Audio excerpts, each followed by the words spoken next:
Assalamu alaikum. Dear students, our today's topic is dissolved oxygen and BOD. Before we start our next topic, that is primary and secondary treatment of sewage, we need to understand these two terms, that is dissolved oxygen and biological oxygen demand. Let's try and understand what dissolved oxygen is. Dissolved oxygen is a measure of how much oxygen is dissolved in water, or you can say the amount of oxygen that is available to living aquatic organisms. All right, fish, crabs, oysters and other aquatic animals need to have sufficient levels of DO or dissolved oxygen in the water in order to survive. Fish and invertebrates use their gills to breathe oxygen underwater, just like we humans use lungs to breathe oxygen gas from the atmosphere. This dissolved oxygen is measured in milligrams per liter. So milligrams per liter or mg per liter is the unit. Here you need to understand that dissolved oxygen is actually non-compound oxygen, or you can say free oxygen, that is present in water. So this is the water molecule H2O. You already know that there is oxygen atom present in water molecule. It's bonded with two hydrogen atoms. Here you can see. But dissolved oxygen does not represent this oxygen. Rather, it is the oxygen molecules that are freely present in water. These free oxygen molecules represent DO. This bonded oxygen atom does not count towards dissolved oxygen, or you can say this free oxygen dissolves in water in a similar fashion as salt or sugar does.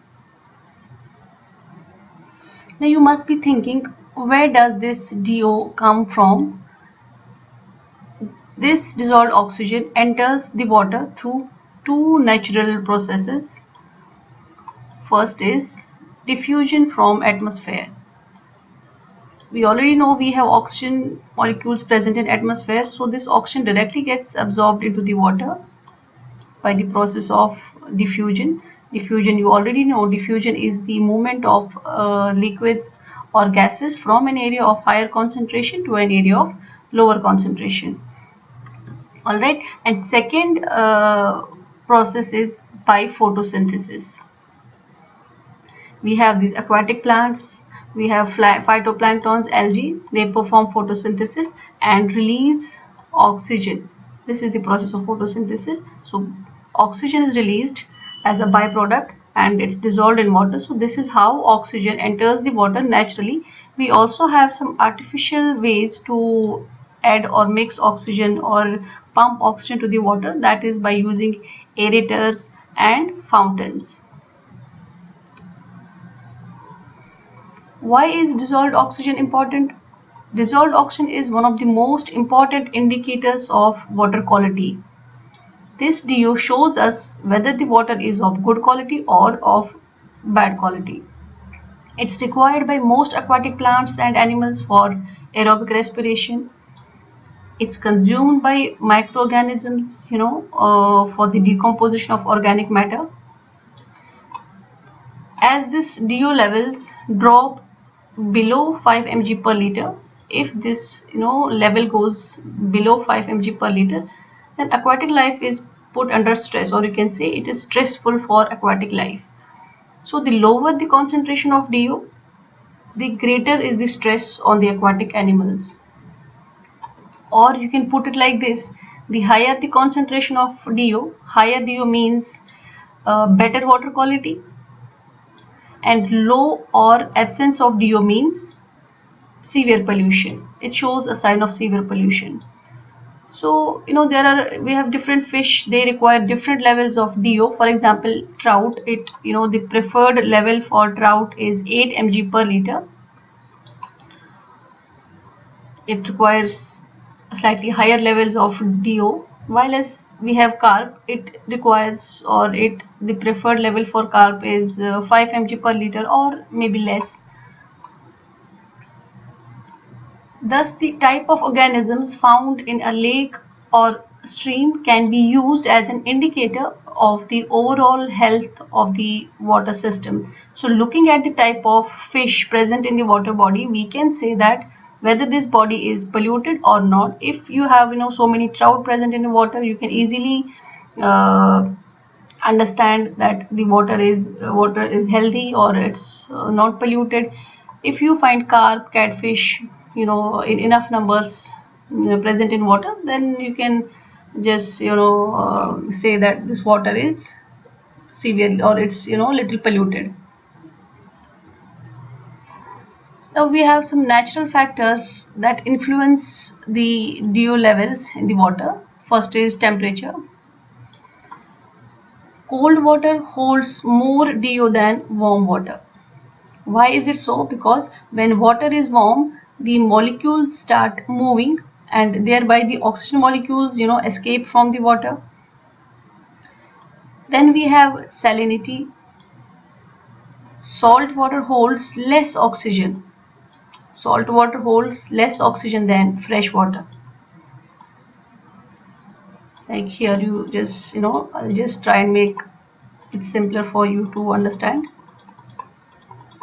If this is a water body or like something, you can say this is the water containing salt. So you can see these are the salt particles present in the water.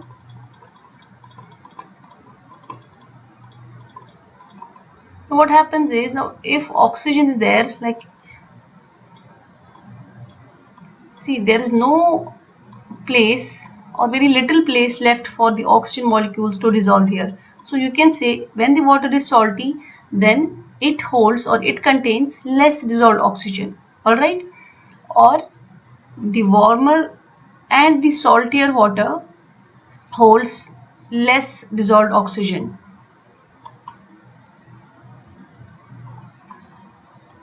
We have aquatic life. It also influences the levels of DO in the water. Aquatic animals use dissolved oxygen for respiration. Bacteria use the dissolved oxygen to decompose the organic matter. So the DO levels will automatically decrease in the water body which contains a lot of dead and decomposing material, because there would be more bacterial activity and bacteria will consume more oxygen. That means DO levels will drop.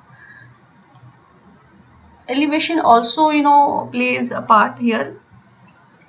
Streams that are present at higher elevations or at higher altitudes will generally have less oxygen.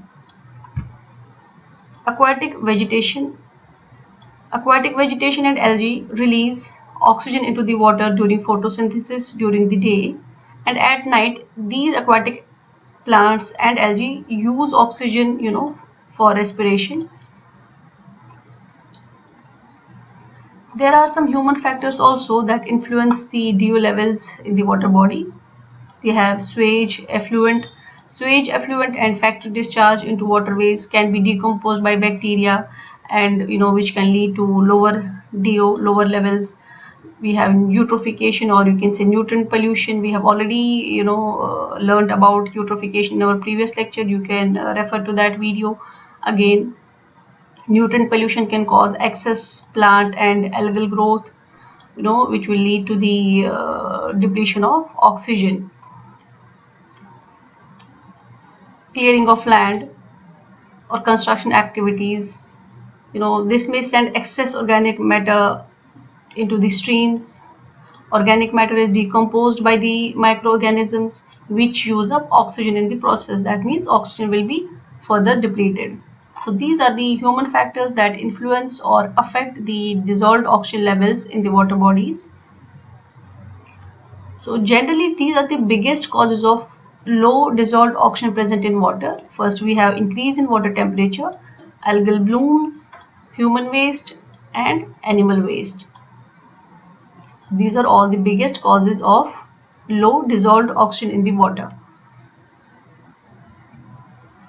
Now at last we'll try and understand what is BOD, or biological oxygen demand. BOD is a measurement of the amount of DO that is used by aerobic microorganisms to break down the organic matter that's present in water. Alright, I have just put an example here.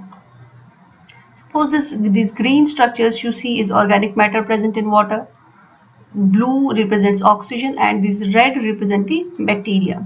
So what will happen is this green organic matter, this green structure here, that's organic matter. So this organic matter will be used by the bacteria. Bacteria will decompose it, and at the same time bacteria will use this oxygen, in this process of decomposition.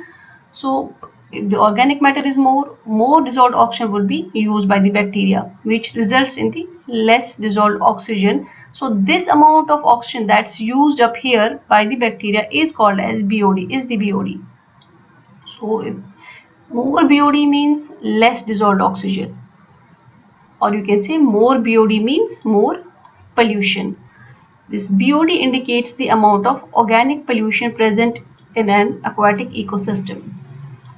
Alright, more BOD is more pollution, and more dissolved oxygen is healthy water ecosystem. So these two things you need to understand before we move to our next topic, that is primary and secondary treatment of sewage. This is all for today. Thank you. Have a nice day.